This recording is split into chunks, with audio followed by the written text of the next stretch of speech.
What up? What up? What up? It's your boy. Yo. And I am just so grateful to have homie Max Rosenbloom on of Supplement Experts. And we're going to get your questions answered. So, what are your questions about supplements and how could you do this better to get more of the money that you're rightfully as a contractor? And we need to go over some basics here. So, first, I want to slap you in the face and wake you up, all of you, with a post from Steve Badger. His statement, everyone knows how I feel about supplement companies. I don't like them at all. How do you feel when you read this? And then I tell my clients I have no obligation to speak with them, especially companies like this. You know, I support real brick and mortar contractor who actually does the work. By the way, think about subcontractors. I'm not so sure Stephen is particularly connected with the community on this. But nonetheless, Stephen has been on our channel. He's debated on our channel, and certainly he has interesting perspectives. Max, talk to me a little bit about this post. How do you feel about it? Do you agree, disagree, etc.? Well, I personally have a lot of respect for Steve. I read a lot of the things he publishes, particularly on LinkedIn. When he speaks, his voice carries, and I think you look back into some of the Women's Store events and different other law groups that kind of demonize him. I don't feel that way. When it comes to him and his opinions of supplement companies, I think that you'd be surprised that there's more common ground between like his sentiment and how I feel. I can't exactly speak to what my competitors are doing. I've seen some estimates. I've had clients come to me and say, "Hey, look at your estimate and look at what this sample estimate so and so gave me." And I look at it and it's almost unfairly juiced up, right? Where you see things that just pretty much never are going to get approved, to the point where it's like, you're only asking for that because you're trying to juice up like how much you're getting, and it's not justifiable. But we have like a really like firm like mission as supplement experts that we're going to supplement things that are justifiable, that our intention is not to argue claims or argue damage. It should be black and white. Hey, this is damage. Hey, this is code. Hey, this is necessary to be in the estimate. So we've kind of addressed this concern, so to speak, about some people have about supplements. If people aren't supplementing now, what would you say to them if somebody out there is not supplementing their claims? I'm pretty firmly opinionated that you are not getting fully paid for the work that you're doing. I don't think that it is fair to expect adjusters to know the code on every single address. But it's so much work, Max. It's so much work to supplement. It's so much work. Am I right? It is. And that's why a lot of companies sub it out. Similar to how carriers sub out, field adjusting or even desk adjusting in a lot of cases to, other outside companies. This is an industry that runs on contractors, 1099s, whether it's the salesperson, sometimes office staff. And that's what supplement experts is. We're a third-party administrative service. Yes, it's like specifically focused in one vertical, but that's what we do. I think that's my frustration with Steve is he's saying, hey, I don't like these guys, they're bad actors. I certainly don't feel that way about myself or my company.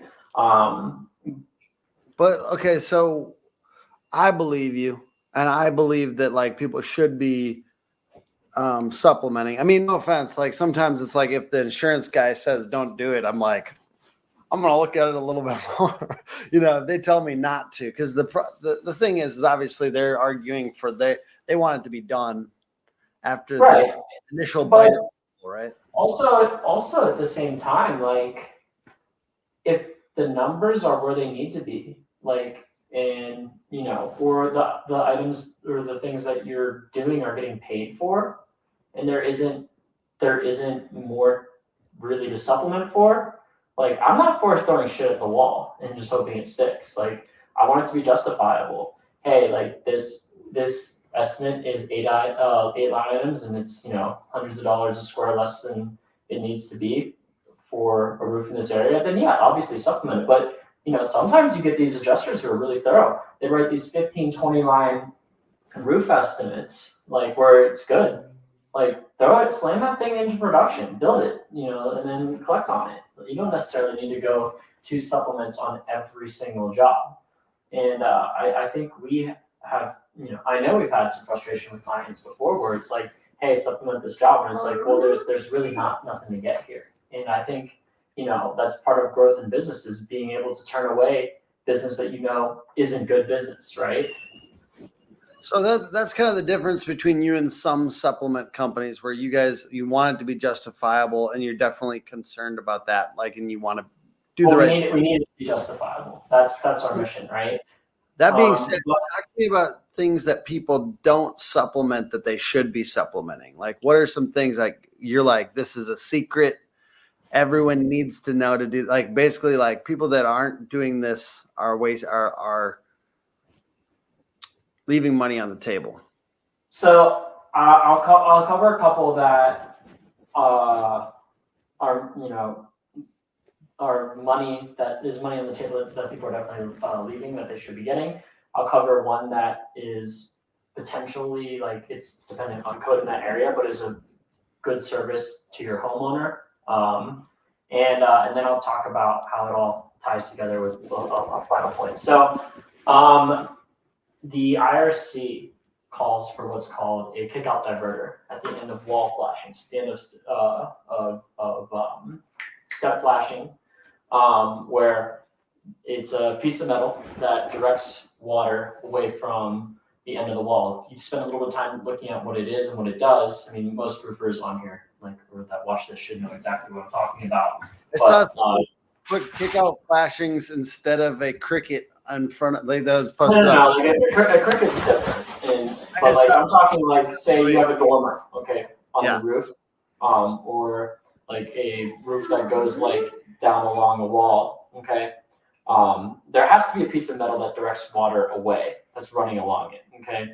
In the long run, it's believed that water running down the wall is going to penetrate the siding and potentially mold and cause further damage to the structure. So code calls for kickout diverters. It's and I could drop the in the comments. I could drop the actual code from one of the IRCs. But it's a really simple piece of flashing to install. It's good for it's necessary in the roofing system. And if you snap a picture of it and you send it to an adjuster, you're really likely to get it approved. And kind of just thinking about like the Colorado market off the top of my head, that's an extra, I think, $50-$60 per install. So you might have, like, I mean, shoot, you could easily have 10 runs of step flashing on a roofing system. Like, that's not terribly uncommon. An extra $500-$600 on top of where your overhead should be relatively low. Like, that's a profitable item. Say you're doing, I don't know, $200 worth of diverters on average on a job. Just say you're doing, 200 jobs a year. That's an extra $40,000. And how much profit are you building into that? A pretty good amount. So it's something that's necessary for code. It's good practice. It's profitable. Am I saying you're going to get it every single time? I never say that about anything, right? It's too circumstantial on policy on the company. Not that we dive into policy, but sometimes policies just don't pay for things. Yeah. Let's go through any other items, and if it's 3, it's 3. If it's 5, it's 5. Let's go through them a little quicker. Yeah, we'll go a little quicker. Okay. Next one is pretty simple. When you get to the gutter line, snap a picture of the gutters, because say they didn't pay for the gutters, and they're anchored through the drip edge, your crew has to detach and reset them, and that's an extremely profitable line item. It's not an argument. It's, hey, we have to detach these anchors and reset the gutters after we install the new drip edge. that's what is that? It's usually like $5 per linear foot. That's a really good item like right there. I know. How much could that be per average roof? Like I mean, it's not. I would say that gutters are anchored through the drip edge. Like I think you see that between like 15 and 20% of roofs. But oftentimes, though, more often than not, though, if a roof is damaged, the gutters are damaged too. But just say in the instance that it's not, like you definitely want to be looking for that, because if your crews are going to have to do the labor to detach and reset the gutters, then you should be getting paid for it. Okay, what else? Okay, number 3, and I'll try to keep this short, but it's a little bit complicated. So, if you look in the manufacturer installation instructions, as well as all the IRC codes, when it comes to ventilation, it says that there needs to be just as much intake ventilation as to exhaust ventilation. So, exhaust ventilation being turbo vents, being ridge vent, whatever. So, a roofing system's not ventilating properly if it doesn't have an intake ventilation. That's just simple thermodynamics. And manufacturers don't want to warranty roofs that aren't properly vented. Why? Because it harms the lifetime of the shingle, right? So it makes sense that they would want to warranty an improperly installed roofing system. So if this is enforceable in the code, like they enforce ventilation code on a roofing system, which most areas should, you need to have just as much intake ventilation to exhaust. And the way the math works if you use the Lamenco ventilation calculator, which if you don't have is a very, very good tool. It's a free tool, by the way. You learn that the way that the math works is for every one turtle vent that you need 2 soffit vents, okay? Like a standard soffit vent. I mean, eve vent, the calculations are a little bit different, especially that, whatever, you can look at that.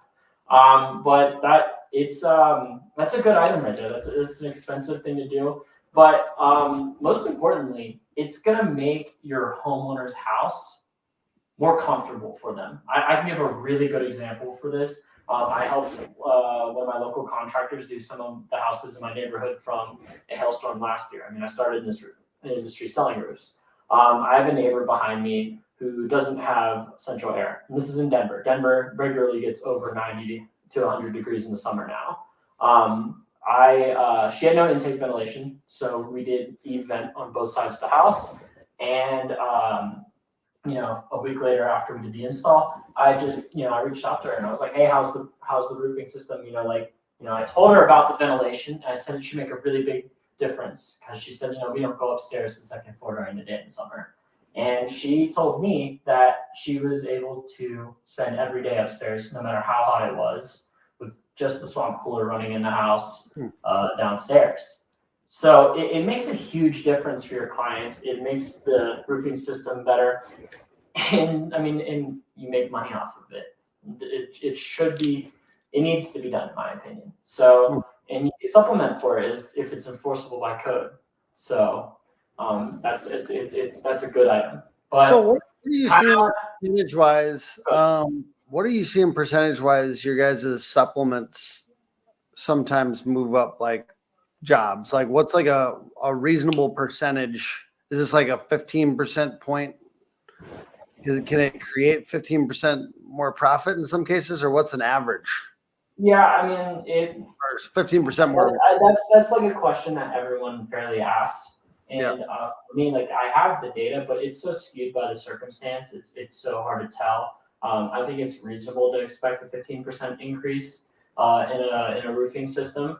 Like I said though, there are definitely occasions where things are done right and they're done thoroughly, and there really isn't any room at all. But then there's other instances where things are wrong or damages are missed. And I really implore contractors to humanize adjusters more. I think there's just there's just so much animosity, hey, these guys are trying to hurt me type deal. And it goes both directions. But at the end of the day, people are human, right? Where things might get missed or things get left out, or people are told, hey, you can't do this.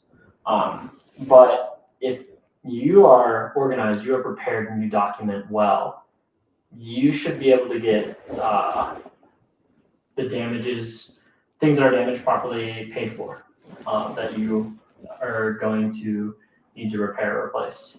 Max, did you see our recent video with John Cenac, Dan Walrek, and Chad Michael talking? We were talking a little bit about supplements too. Did you see that recently or no? I did not see that one specifically. I'll show you like a little clip from it. I want to share just a little clip. I think you might enjoy it.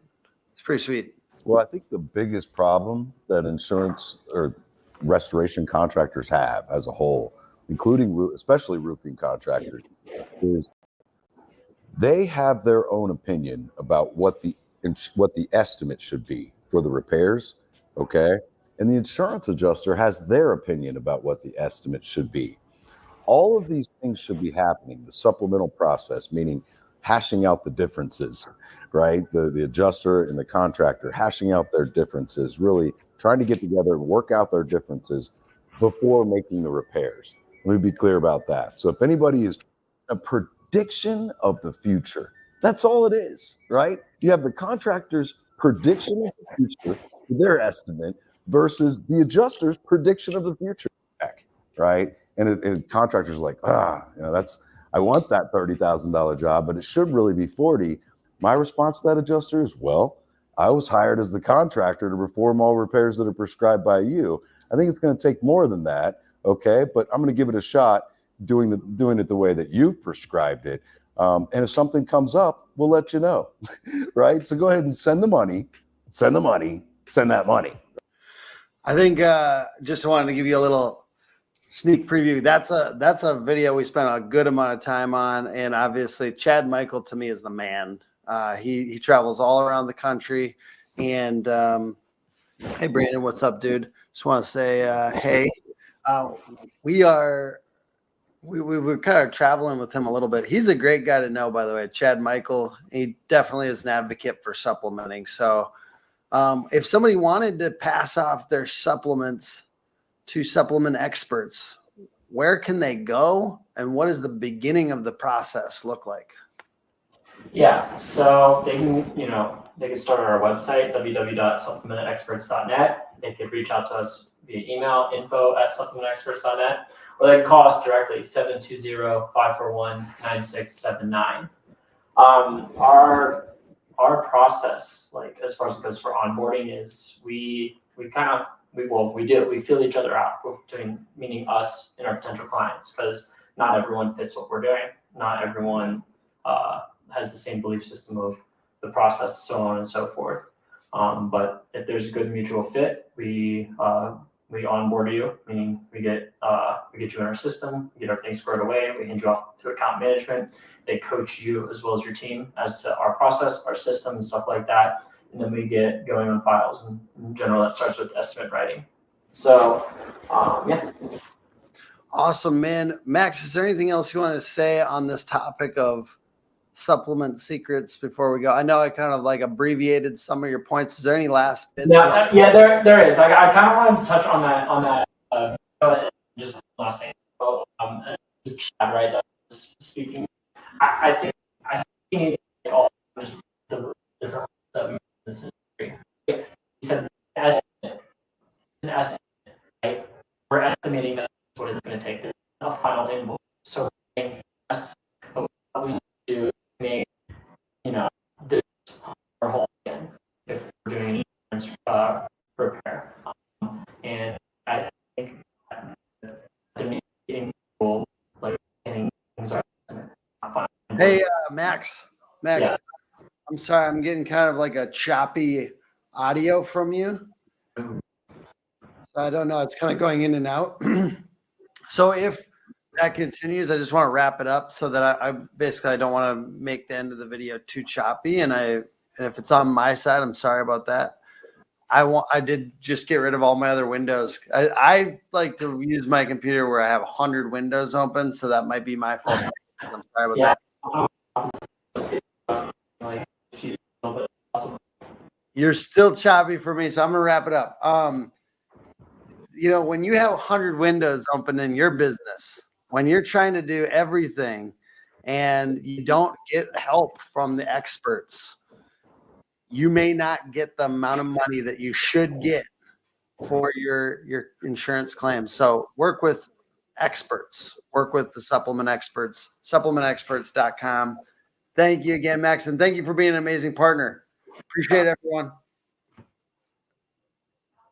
Bye.